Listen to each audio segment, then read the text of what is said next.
Hi, everyone. Let's go ahead and get started. Thank you for joining today's webinar on Foreclosure 101, How to Research, Bid, and Buy with Success. My name is Kira, and I'll be your moderator for today's webinar. Your phone lines have been muted for the duration of the presentation, though you can use the Q&A panel to ask questions throughout. We are recording today's webinar and will distribute the recording and the slides later on. With that, I'd like to get started and turn it over to Mike Jansta and Serena Kinder. Mike, you now have the ball. Thanks, Kara. Hi, I'm Mike Jansta. I'm Senior Vice President of Marketing for Auction.com. I've been with the company since 2006, since we started this whole game, and when we launched the foreclosure sales that we're going to be talking about today in 2011. Hi, I'm Serena Kinder. I'm the VP of Foreclosure Operations, and I've been with Auction.com since 2007. And I've also been a part of the foreclosure business since the beginning of that program. Yeah, we're going to talk about foreclosure sales today, the sales that happen out on the courthouse steps. Auction.com's really kind of revolutionized how these sales are conducted. We've added a ton of transparency to these sales since launching in 2011.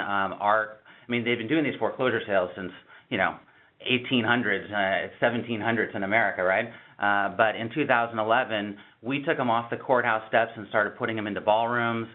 We started giving a lot of information to investors and to home buyers, and in doing so, added just a ton of transparency to the foreclosure sale process. Hey, Mike, sorry to quickly interrupt. Are you guys advancing the slides? A couple people have said they haven't been able to see the slides advanced. There you go. Thank you. Sure. I was just trying to do a quick overview there. So let me tell you a little bit about Auction.com if you're not familiar.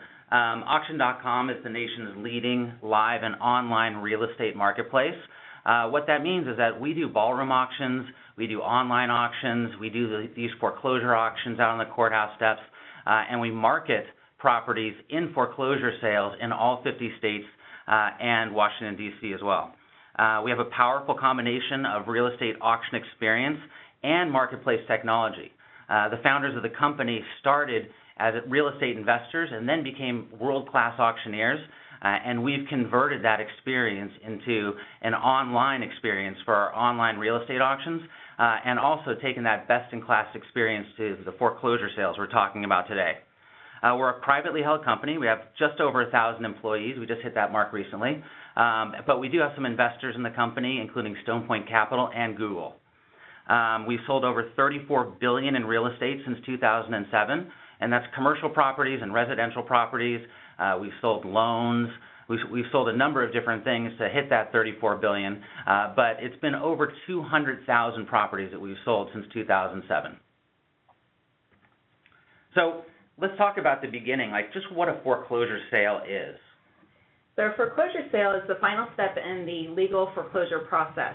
They typically occur at live auctions, and these properties are called foreclosures because they're still going through that process where they have not yet been foreclosed upon. If a property that has gone to sale does not sell to a third-party investor, such as yourself, then they are sold back to the bank and they become bank-owned, which is also known as an REO or real estate-owned property. People think that's a kind of a weird term, real estate-owned. It sounds so awkward. But if you think about a bank, they have a giant balance sheet, right? They have their loans that are outstanding and their income coming in. And if they have to foreclose on a property, it goes on that balance sheet on a line that says real estate-owned. And so those are just the bank-owned properties. The sales we're going to be talking about today is the point, like as Serena said, of foreclosure. This is when the homeowner technically loses the home. It's a foreclosed home at that point, and it either goes to the bank as its REO or it's sold to a third-party investor. So there's typically two types of foreclosure sale processes. The first type is judicial, and those types of foreclosure sales typically happen throughout the court system. And the sales are held either by a sheriff, a judge, or another court-appointed personnel or official. And those sales are typically held in or outside of the courthouse. They can be held inside the room or on the courthouse steps. So that's typically where a judicial sale is going to take place. And then the other type of foreclosure sale process is a non-judicial sale, and those sales don't necessarily go through the court system, and the entities or people that are conducting the sales can be appointed to a third-party company such as Auction.com. So those are the types of sales that Auction.com is typically crying are non-judicial sales.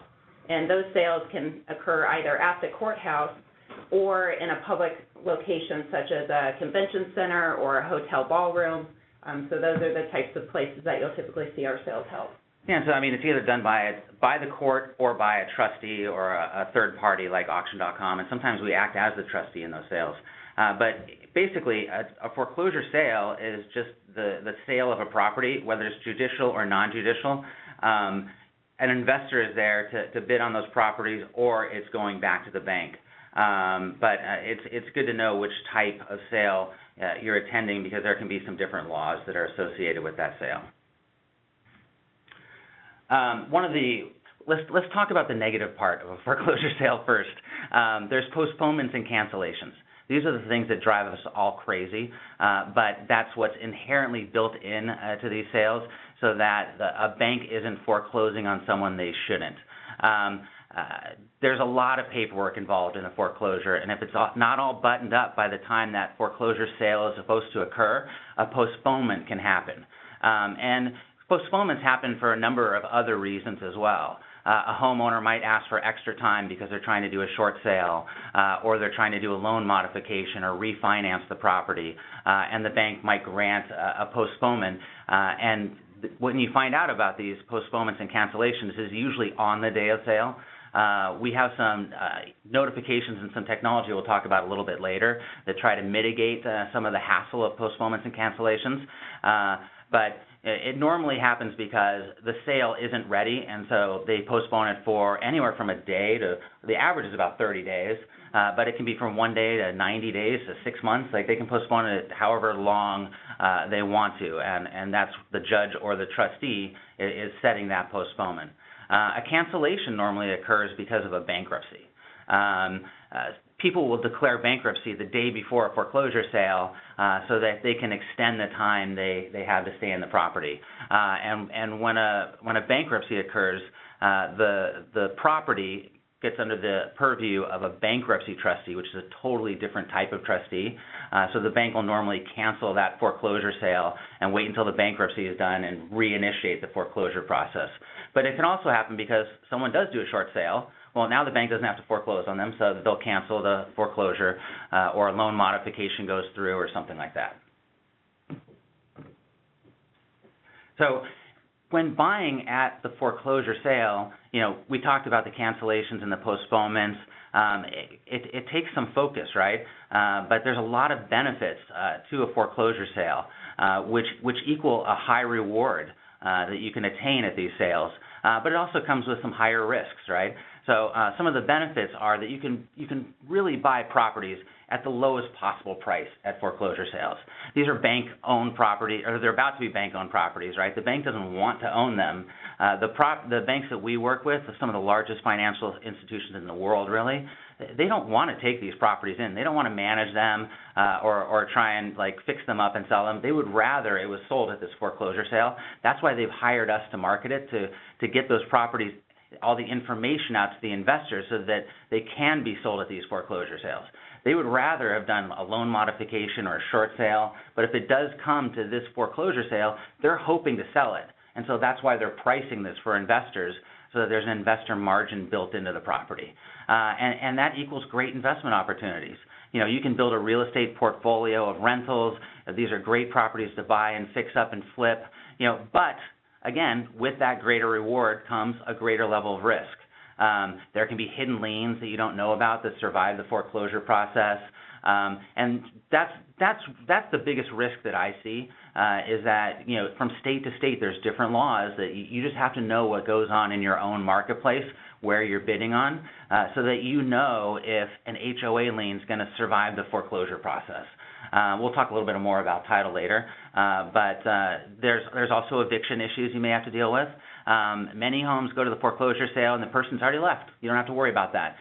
But they may have left a bunch of stuff, a bunch of junk, and you might actually have to legally evict all of their stuff.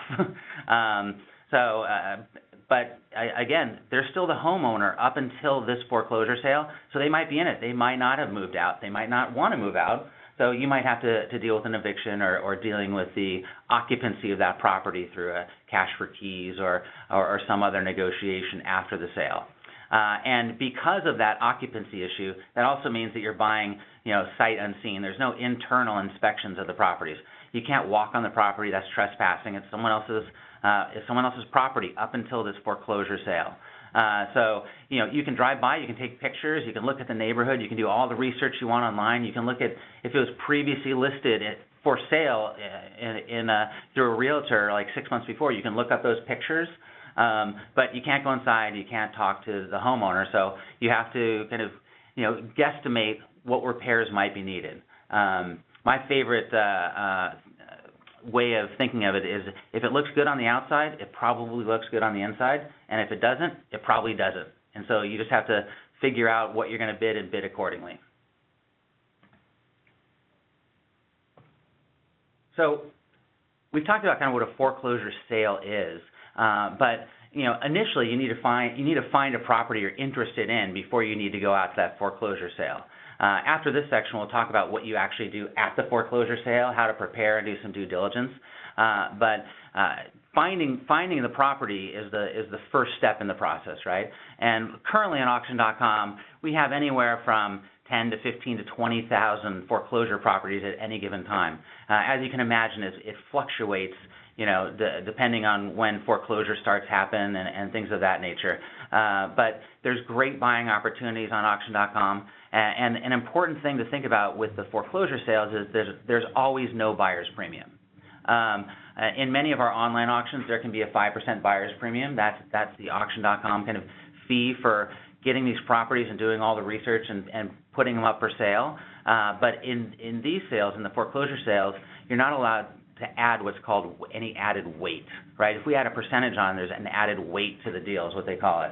And so that means that the bank has less recovery because it might be a lower sales price, and the homeowner has a greater deficiency, and so we're not allowed to add any fees on it, so you don't have to pay any. You're paying what you're bidding at the auction. So finding the properties on auction.com.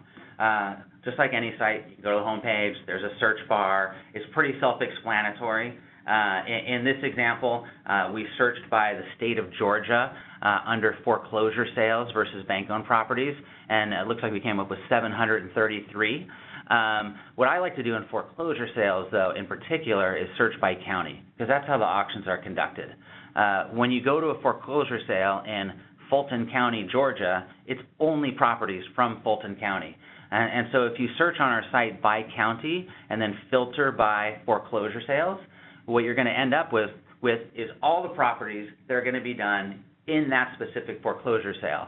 And that's important because of postponements and cancellations. You want to have 3, 5, 7, 8, 10 different properties that you're interested in at different purchase prices because you're not sure what's actually going to be cleared and go to sale at those foreclosure sales. But you can also filter down even further by property type if you only want to look at single-family homes or condos or different home types or in price bands. We try and estimate what the value is going to be. We can't tell you what the actual price is because these are conducted as auctions, right, at the foreclosure sale. But if you're only looking for single-family homes under $100,000, that's a pretty good filter. In a specific county, you'll get down to a decent number of properties to search through. But you can test and experiment on your own how you filter these to find your best kind of search result for your investment goals. And one thing we'll talk about a little bit later as well is your seller dashboard. Once you're signed into auction.com, you can save that search. And so when properties are added to the site, they'll just come and find you. It's better to have the property find you than you have to go and search out all these things every single day. Once you've found one of the properties and you click on it, you get to what's called our property detail page. Obviously there's going to be whatever pictures we have from the outside of the house. We sometimes take pictures up and down the streets and things like that. You can look at a map view, and if Google's done the street mapping there, you can go and look at the street view. We have all the details about the property right in the center section. Up at the top right, we have the information on the sale itself. where it's going to be, what the date is. That's obviously the most crucial information, because the sale could happen only once. It's not going to happen again. And if that property is cleared for sale, it's going to sell on that date and probably at that time. A few of the other things that we have on the page, like right below that section, are what we call the badges. Those are little icons that tell you some specific information about that property. My favorite one is this green button on here. That you want to tell them about that, Serena? Sure, that's the value-based bid. And that's actually a unique feature that Auction.com has initiated for our website, where we, by working with the different clients that we have in our portfolios, we do try and make sure that they have the bids that they're setting that are a percentage of the market value. So traditionally speaking, most foreclosure sales have gone to sale with a total debt bid or a full debt bid, which obviously most of those properties will then revert back to the bank and become an REO. Right. No one's going to pay $150,000 for a house that's worth $100,000, right? Right. So in our auctions, most of our clients are, leveraging the marketing that we're doing, and obviously by pulling in additional bidders at the sale, they're going to price these assets accordingly. And we do try and designate these properties by showing a green banner that shows value-based bid to let you know which ones are should have a bid that's set below the market value. But that doesn't mean you should always discount one that says total debt either. Right. If there's a total debt badge there, like in many cases it happens where someone owes $500,000 on a house, and maybe there's a divorce or maybe there's a death, and the house is actually worth $600,000, right? And it goes into foreclosure because people aren't managing it properly. And the bank can only put in a bid at what they're owed with that total debt amount of $500,000. And so those are actually some of the most eagerly bid on properties at these sales. They don't happen all the time, but when they do, I mean, they are amazing deals. So that can happen as well. And then additional information that we include here, access to our plat maps, which are county maps that show the property lines. So that's something that you'll have access to here, as well as foreclosure property information. We do have a link to a title insurance page, which is a feature that if you want to help mitigate the risk of possibly buying a property that will have liens that survive foreclosure, title insurance will help mitigate that risk. As Michael mentioned earlier, we have our photos, and then on the right-hand side of the page, you'll see additional links for county-specific information, as well as videos and our frequently asked questions links. Yeah, there'll be links to county sites and things of that nature where they have all of the local laws that you'll want to study in detail as part of your due diligence. So the next, this particular slide is kind of showing you how to set up that account so that you can customize your alerts, as well as take advantage of the free tools and features that we offer here at Auction.com. So as you can see, you'll just need to enter some basic contact information, and then you'll have access to many of our free tools, such as the foreclosure cleared for sale emails, and those are auction day alerts that we send out to you to let you know that we've received instruction from the foreclosure attorney or trustee that a particular property is ready to be taken to sale. So that's a key instruction that we have to receive prior to conducting any foreclosure sale, is that final clearance from the attorney or trustee letting us know that we can proceed. And so what we do is notify you typically those occur auction morning, so you'll receive an email notification every 15 minutes with properties that have been cleared for sale. Right, and that's a great tool because it only happens on auction day. You only get those emails. And you only get an email, like Serena said, if something is cleared in the last 15 minutes. And, as an investor, you're looking and seeing properties pop up there. It's like, oh, I was looking at that one. Maybe you have time in the morning before the sale occurs to drive by it and have another look and make sure it's still in the condition that you were looking at, or call a family member or a partner you may have to do that same thing. You'll know that property is going to be sold today. So, being ready and having those notifications set up, it's a great tool, and all of our expert buyers use that tool. And in fact, something that we patented and that Serena and I both have our names on, ironically enough. And then in addition to the cleared for sale, you also have other types of notifications, property alerts and auction notifications, to where, as Mike mentioned earlier, you're able to save your searches, and as properties that meet your criteria become available on our website, then you get notified of those particular properties, so you get kind of that first look and first notice of what might be added. And then the foreclosure data feeds are daily feeds that some of our investors take advantage of because it allows them to receive an emailed list of all the properties that fit their criteria, and allows them to reconcile certain updates and statuses that might be available for those properties. So it works really well if you have several properties that you're trying to manage in your dashboard, and this is a great tool for getting a quick look at if something is postponed or if there's additional property information that's become available. So it's a great reconciliation tool. And then you'll also have access to our due diligence documents, the foreclosure property report. That does require you to have an account to access that due to the sensitive nature of that document. And that will include lien information, which Mike here will talk about in a few moments. And then on the property detail page, you have the ability to save your favorite properties. So those automatically will become visible in your dashboard, and that's something you'll be able to manage online. And this is a screenshot of your dashboard, and there's several tabs here, but under the last tab called Profile, this is where you can manage your preferences. So any of your email alerts or notifications can be managed here, as well as your counties or states of interest. If you're interested in an entire state and all counties, then we have a feature for you to be able to select all counties, and those will automatically show up here, and this is where you can manage everything. Yeah, I mentioned that the experts sign up for those emails on cleared for sale, the day of auction emails, but they also sign up for these data feeds that Serena's talking about, because you can get this daily feed by county that you want it for, and it just gives you the specific information you want, and it's just emailed straight to you. If you'd rather work in like an Excel environment where you just want to sort by zip codes because you know that area so well, it's one of these like extra kind of invaluable tools that a lot of people don't know about, but that we've created, and we're kind of the only people that do this for our clients. So I'd really encourage you guys, once you're exploring and getting serious about attending and buying at the foreclosure sales, to sign up for these, and you can always unsubscribe, if it gets a little onerous. But Serena was saying that some people sign up for the entire country, and they could be getting hundreds of emails from us a day, literally, and they're looking at them come every 15 minutes because they want to see what's cleared for sale in different parts of the country.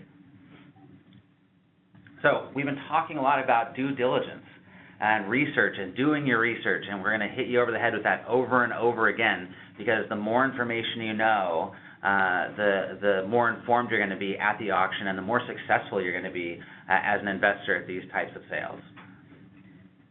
So as you prepare for the auction, we're going to talk through 5 easy steps to follow before you bid on a property. And there are additional steps that we have located at auction.com/beforeyoubuy if you're interested in seeing additional steps. But the 5 that we're going to review in detail are title review, knowing what's surrounding the properties that you're interested in, so neighborhood, other properties that might be located on the same street or nearby. We're going to talk through examining sales activity and price trending, as well as, once you do all of that, looking at the upside potential of these properties. So let's start with title, which I think is one of the most important things you need to look at before one of these sales. It's so important to know what liens or what encumbrances may be tied to a property you're bidding on. There's stories of people who bid on a second lien thinking that they were bidding on the first lien because they didn't do their research. That can happen. A second lien can try and foreclose on the property as well, and you can be bidding on that by accident. You have to look at the title report to make sure you know what you're bidding on. In some states like Florida, which is called a super lien state, there can be water bonds and HOA back fees that are going to be tied to the property, and all the experts at the sale are going to know that, and they're going to be bidding accordingly, and so should you. So you just need to do that. It's one of these like due diligence must-haves. But we do put a lot of this information on the property detail page, and working with a real estate professional like a real estate attorney or a real estate agent or an escrow agent can get you the most up-to-date information on that property. And you just need to make sure that you have that information. The bottom line is understanding what you're buying, that something could come tied to the property, and if you know that, you'll bid accordingly and you'll be successful. And the last thing, Serena brought this up, that there's information on buying title insurance on the property detail page. If there are things that come up after the sale, you can buy title insurance that'll protect you against any unforeseen liens or things that hadn't been disclosed prior to the sale. So the next step of performing your due diligence is taking a look at the properties that you're interested in and the neighborhoods that they are situated. So don't confine your inspection to just the structure itself. As Mike mentioned, the exterior aesthetics of a property may be a good indicator of what the interior looks like, and since you won't be able to access the inside of these properties, take a look at the condition of the landscaping, the roads, the neighbors' conditions of their homes, and really the pride of ownership that occurs in that neighborhood. Especially if, depending on what your investment strategies include, are you going to potentially try and flip this property? Are you going to hold it for a length of time and rent it out? Who knows, you may even decide to move into this property down the road. So you want to make sure that you're as comfortable as possible when you're potentially bidding and purchasing these properties. Some other things that we suggest taking a look at is, does the house, back up into an embankment or land that doesn't have any vegetation? What kind of HOAs may exist for these properties, and what other fees might you need to incur by purchasing this property? Other things that might affect the property value are if there's abandoned properties in the area. So you can usually notice if there's other properties that might have been foreclosed upon already, and those are sitting in a bank-owned status. You can quickly tell those because usually their lawn is brown. So those are easy. Well, all our lawns are brown here in California. That's true, but we're not talking about just California. I know. So take a look at the aesthetics of the property. And I know one thing that I did when I was looking for my own home was we drove through the neighborhoods to get a feel for who is, inhabiting these homes. And, even though we couldn't talk to the homeowners, we did talk to some of the neighbors nearby and just tried to find out what the upsides of the neighborhoods are, the schools and the other items that we'll talk about here on the next slide. But. And all this comes down to like figuring out what the pricing trends are in the market. You want to see that you're buying at a price where you can be successful. Like if you do want to flip, if you do want to rent, if there's a bunch of vacant houses, it might be hard to rent a property you're buying on that street. But if you can get it very cheap, you might be able to flip it pretty quickly. It's really 50-50, the investors that come to the sale, on what their investment goal is. We've done a lot of surveys of the investors at the foreclosure sales that we conduct, and it's really 50% are going to rent, 50% are going to flip, and a very small percent are going to do Airbnb or something like that. But looking at the recent sales activity in the marketplace is going to be a great price indicator for you. Seeing what that housing market is like, what other properties are currently selling for, what other properties sold for, especially if they were foreclosures. You can get a general idea of what that property is worth and what you're willing to bid on it.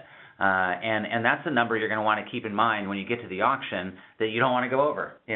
When you do all this due diligence, all this research, and you come up with a price, that's the price you should stick to. It can get a little exciting at some of these auctions, and hey, $1,000 here, $1,000 there probably isn't going to hurt you on an expensive house, but on a lower priced house, that really eats into your rehab budget and your eventual profit margin. So really look at what the sales activity, how quickly homes are selling, what they're selling for, and where they came from if you can find it. And then with all of that, hopefully you can consider the upside potential. So in addition to the sales and pricing trends, as I mentioned before, you can take a look at where these homes are located. Are they near good school districts, which would entice potential families to rent your home, or transportation hubs or freeway access? Is it an up-and-coming neighborhood? Is it a newer development, and maybe there's several homes that have recently been rented out or flipped, so it's a growing neighborhood. Another indicator of an up-and-coming neighborhood might be shopping centers that are expanding and new businesses that are coming into town. Conversely, there may be a downtrend in that particular neighborhood. Maybe there's been a business, several businesses that have shut down or have decided to leave because it's just not as lucrative right now. So you want to take all of that information into consideration when you're bidding on a property. Yeah, it's kind of like a test. You study hard for a test, you're going to do well. You do your due diligence for the auction, you're going to do well. But being aware of all the things you need to do are very important. And then the last due diligence thing we're going to talk about as a bonus is doing the math. Once you've chosen this property, can you afford it? Yeah, you have to figure out, can you afford to buy this property? You're going to have to pay, in full at the auction in most cases. There's a few states where you can do a deposit at the auction and pay the rest by the end of the day or by the end of tomorrow. But these are properties that you won't get financing on. Definitely not traditional financing. Maybe from a rich uncle or something. But take into account any loans, rehab that's needed, any inspections or permits you might need. There's a lot of these checklists that are online with a quick search on Google they'll put 50 things on there onto an Excel sheet, and you can just estimate, what you think it's going to cost and what your eventual return is going to be, and that will give you the maximum number that you're comfortable bidding on that property at the auction. And the founder of our company, Rob Friedman, he said it over and over to people in this company and on webinars like this and in TV interviews. He's like, don't go crazy at the auction. Get a number, stick to it, and if it doesn't work out, there's thousands of other properties on auction.com for you to look at. So now that we've talked about finding your properties on auction.com and performing your due diligence, let's talk about what happens on auction day. So we have a brief checklist here that outlines some of the things that, again, we want to make sure that you cover as you're preparing for auction day. So again, we do recommend seeking legal advice through either foreclosure attorneys or title companies to help answer any questions that you may have regarding the property's title, understanding what your rights are as a bidder, as well as the overall foreclosure process. Keep in mind these sales are as is, whereas there's no rescissions that occur from your end. So once you bid and potentially become that winning bidder, you own that property. And so the next item is we want to make sure that you know the date, time, and location of the event, which, as we mentioned before, is available on our property detail page. One thing I want to stress is the specific location, because properties are typically held through the counties in which they're located. However, there could be multiple locations for those different sales. So just because you attended one sale at, Orange County Courthouse for Orange County, California, doesn't mean that next week's sales properties will be at the same location. They may be at one of our public venues at the DoubleTree Hilton or a hotel location. So make sure that you know the exact location of that auction before you arrive. And in other cases, especially in places like Texas and Georgia, where they only do these sales one day a month. It's the first Tuesday of the month. It could be January 1st as a Tuesday, and they'll conduct that on the holiday. They postponed it this year in Georgia, right, but not in Texas? They still did it in Texas. But there will be a lot of auctioneers out there that are selling properties all at the same time. And so the notice of sale and that location might say the southwest steps of the courthouse, but there might be 3 people in that general vicinity. So you're going to have to walk up, and you'll see us. Like you can look for the green shirts. The auction.com has a big professional presence at every one of these auctions. But other sales are being conducted by people with clipboards or people that are more professional than others. And finding the exact spot where the property is going to be auctioned can be a little bit of a challenge. So showing up early is always a good idea. And another suggestion is if you do have time to visit a particular auction location prior to the event in which you're planning on bidding, that'll help you understand the logistics of parking and, again, the physical location of that sale location, so the courthouse versus a public venue. True. And then we also include on our property details page the applicable terms and conditions, which is under our document section.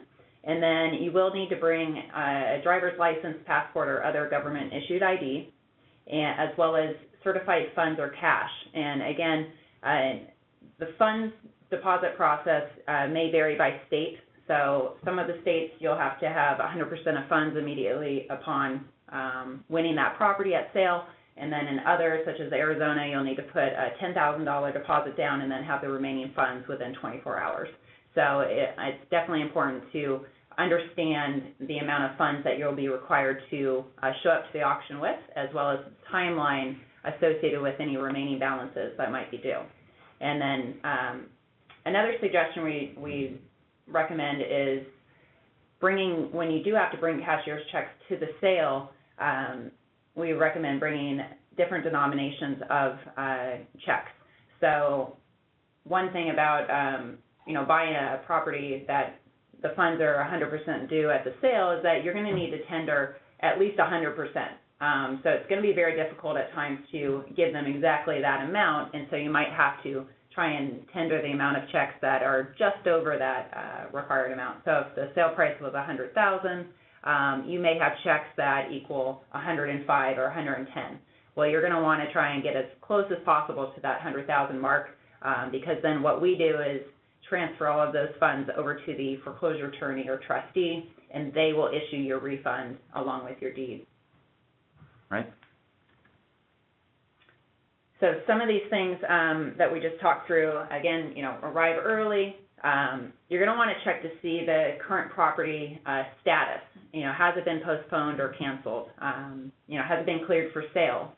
So make sure that you, if possible, check to see if that property is still potentially up for sale. And, we don't have a picture of it here, but at the auction we'll have what we call the bingo board. And each property has its own specified number at the auction, and it'll be different colors. It'll say whether it's been canceled or it's postponed or it's still pending or if it's cleared for sale. So when you walk up, you can look up at the board, and sometimes it's on a monitor and sometimes it's up on a giant screen depending on how big the sale is.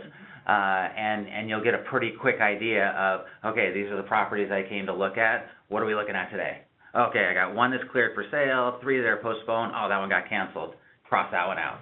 Right. And then in most of our events, we do recommend and strongly encourage registering, in which case you'll have to show your proof of funds, which could be your cashier's checks or cash, as well as your government-issued ID, and then we will in turn hand over a bidder card. And then once the auction starts, because we're getting sale instructions from the attorneys or trustees at different times, we won't necessarily be auctioning these properties off in a specific auction sequence. So you'll need to just be prepared that item number 10 may occur before item number 2 and so forth. So, by arriving early and being prepared to know what properties are still in auction, then you'll have a better chance at, ensuring that you're ready to go once that bidding starts for the properties of interest. Right. I mean, if you see that we're planning on auctioning 80 properties on a given day and yours is number 70 on the list, that doesn't mean it's going to be 70th. It might be first, just based on, we find out almost all the time the morning of the sale, whether it's postponed, whether it's canceled, or whether it's cleared. Sometimes it happens the evening before, but that's a pretty rare occurrence. Like they're waiting up until the last minute, because the trustee's goal, or the foreclosure attorney's goal, is to clear that property for sale. They want to move that property through the process.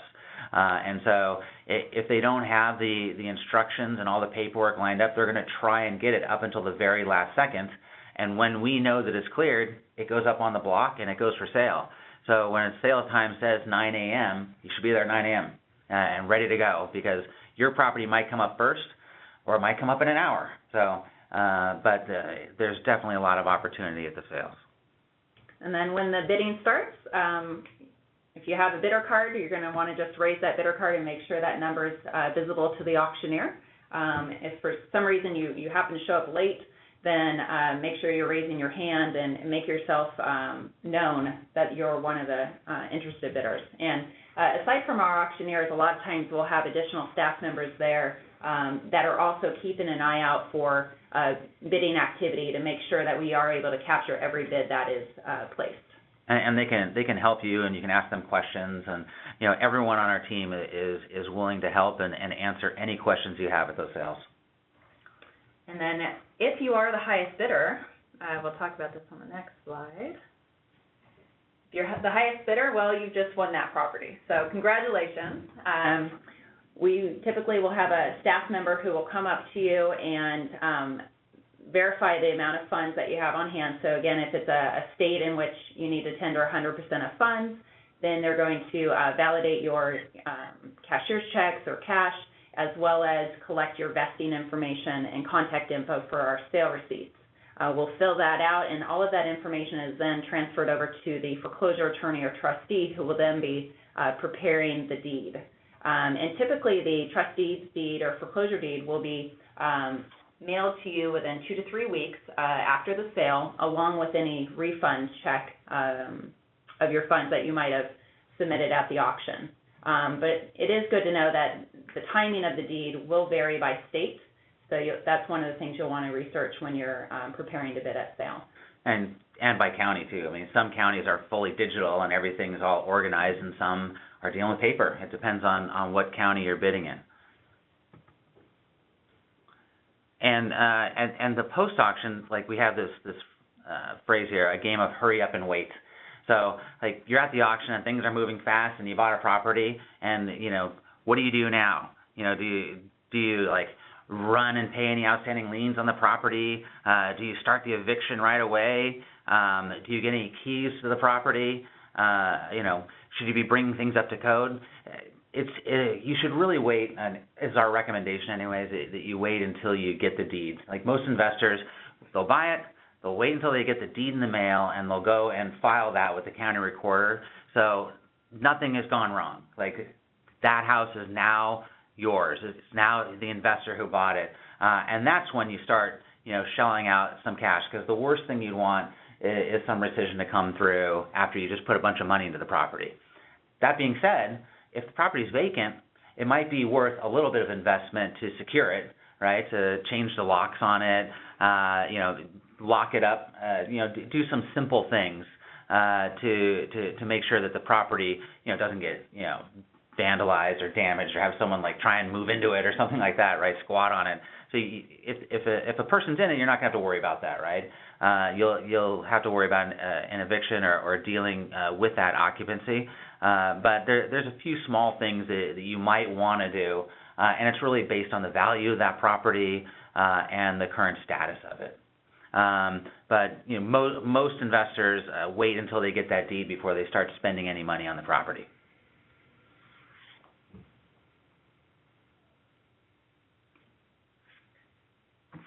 So now that we've provided information on how to research properties, how to perform due diligence, what occurs at the auction, if there is any other information or questions that you have or are in need of, we do have a couple other services. One of those services is our concierge service, where investors can sign up and have a little bit more hands-on touch or guidance throughout the foreclosure process. We also provide additional educational seminars or webinars such as this, and more of a personalized touch to help you out with that foreclosure process.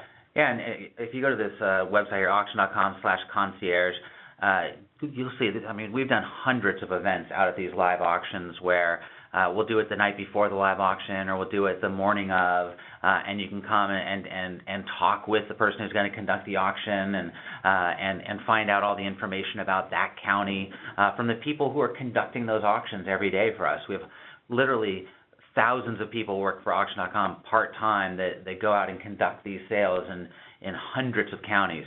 You know, they bring a wealth of knowledge that you can tap into. So just go into that site. You can sign up for those events when they're coming to your area. In addition, we have a community site on auction.com. It's auction.com/community that you can join and ask questions. If you just have some basic questions, customer service will help. But there's a lot of like investors and real estate professionals that jump in there and answer questions, and you know, there's discussions that are started. You can start your own discussions about, you know, your county or anything of your own interest in there. There's like 40,000 people that are members of the community that participate in there all the time. So that's a great resource as well. And now we're at the point of Q&A. We have some time left. Good. We have about 13 minutes left in the webinar. Kira, do we have any questions? We have a ton of questions, so let me read a couple out loud. Gosh, there's so many to scroll through. If the auction occurs at the courthouse, is it necessary to pre-register on auction.com before showing up at the courthouse? We encourage registering online. You will be required, though, to register or check in again on auction morning because of the funds validation process and then trying to hand over or give you a copy of our bidder card. So it's important, you know, if you're able to register online prior to the event, then you'll become, you know, part of our database and we'll have your information ready at auction. However, it's not required, whereas you will be encouraged to check in again on auction morning. Yeah, it'll definitely make it more convenient, and also, you know, you'll be able to get notification emails that are more specific to you because you've registered for that auction in that county. Great. Is there a way to see what a property sold for after the auction? There is. I mean, it becomes part of the public record, but we as a rule don't necessarily post those sale results on auction.com. You know, it's our belief that, you know, what someone bought that property for is their business, but, you know, in 30, 60, 90 days, it'll probably be on Zillow, you know, and on other sites that pull that public information. But, you know, we don't think it's our business to kind of, you know, tell people what other people bought stuff for from us. So we don't post it there. But you can certainly see it, like by looking at a lot of counties post it on their website, but it goes into all sorts of databases that, you know, get picked up by Zillow and Truly and Realtor.com and all those real estate sites. I think this might be an interesting question. You guys talked about title insurance, and one person is asking if you believe, or if you would say that purchasing title insurance mitigates all lien risks on a foreclosure property. Well, title insurance will help you with unknown lien risks, right? So when you buy title insurance, you're buying that after the sale, and so if there's a title report at that point, I mean, when you buy title insurance, they run a full title report on the property, and anything that they have right there, you know, you're still responsible for. And the title insurance is for unknown liens that show up, right? So it's insurance that, okay, there's $3,000 in liens on this property. I'm going to have to pay that, but I'm going to pay $430 for this title insurance so that if a $4,000 lien pops up and I'm required to pay it, I don't have to pay it. That's what the insurance is for. Okay. Another question I think that a lot of people would like to know is if you guys have any recommendations on places or companies that you can work with to do a preliminary title check? Actually, well, I mean, any title company or an escrow company or a foreclosure attorney, I would search for a local person like in Google or even in the Yellow Pages, or talk to a real estate agent that you know, and they can point you to someone that they recommend, because you want an expert in your area for sure, and you're going to want to hire someone that's within your own state. So that's where I would go first. Awesome. Can you clarify what total estimated debt is in our total estimated debt field? Is it what needs to be paid to the bank or the lender on top of the ending auction price? Total estimated debt is a combination of the unpaid principal balance associated with the loan, as well as any fees and interest that the loan is incurring as each day progresses. So it's just really the total amount that is due on that property, and it's estimated because that number is constantly changing as each day progresses. So if you think about it, like if you're the homeowner and you're getting foreclosed on, that's probably the amount that you would have to pay to stop the entire foreclosure, right? So you're not going to have to.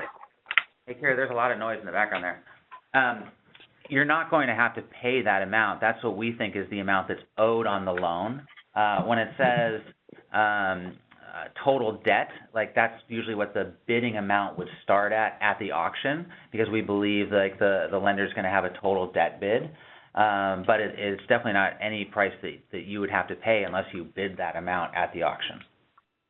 Does that make sense?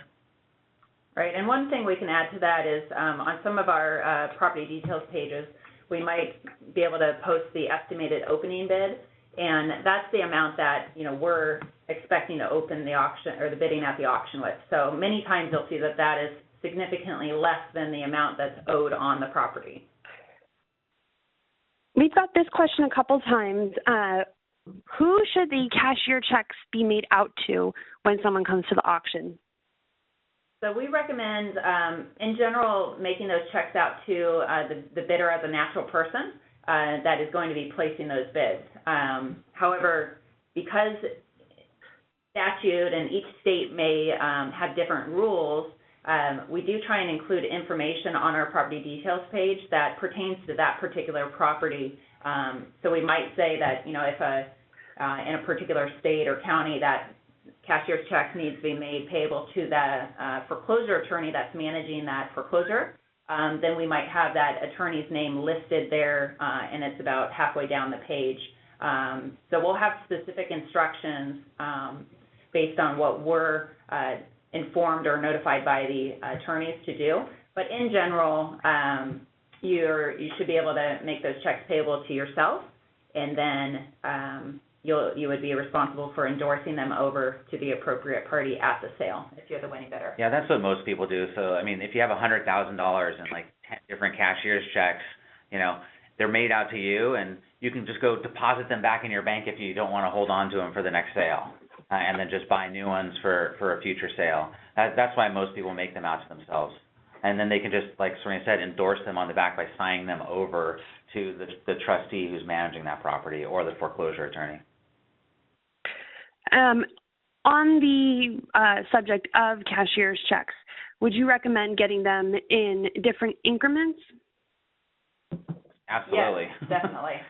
Because as we mentioned earlier, depending on the amount that is going to be due at sale, although you may intend on buying something or bidding up to, say, $100,000, maybe you get it for $97,000.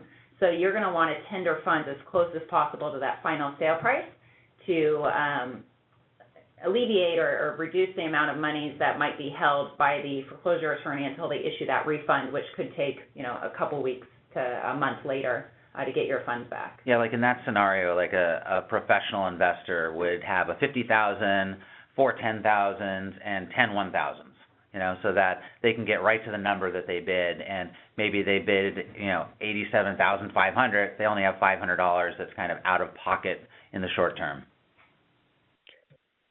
I think this will be the last one. I know you guys briefly talked about it, but how do you show proof of funds?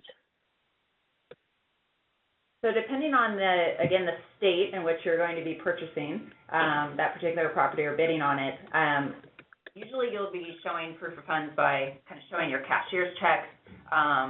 Depending on who's conducting the sale, if it's auction.com or if it's a judicial sale process where the sheriff is conducting, they may just want to see that you have, several checks made out to yourself, and that may be sufficient in showing your funds. In other places, you may be required to show all of it, and they're going to count your funds. So it'll vary depending on, again, the place in which you're bidding, but be prepared to potentially show all of the funds that you have on hand. And that's a really common experience at these sales. I remember one time I was at one of the foreclosure sales here in Los Angeles, and a guy walked up on the phone, threw an envelope down on the table at registration, and walked away, and his envelope was $2 million in cashier's checks. I mean, they're just so used to saying, "Oh, I have the money, give me my number," and it's just showing that you brought the money to the sale that's required. All right, that's about all we have time for, because I think a lot of these other questions will require a little bit more explanation. So as you guys can see here, if you go to auction.com/webinar series 1 later on today or tomorrow, the remaining questions will be answered, and you can also check out the other recordings from the previous webinars on that same page. The slides and the recording will be distributed to you via email after the webinar. That's it. Thank you all for joining, and if you haven't yet, please sign up for the next webinar by visiting auction.com/webinar series 1. Thanks, everybody. Thank you.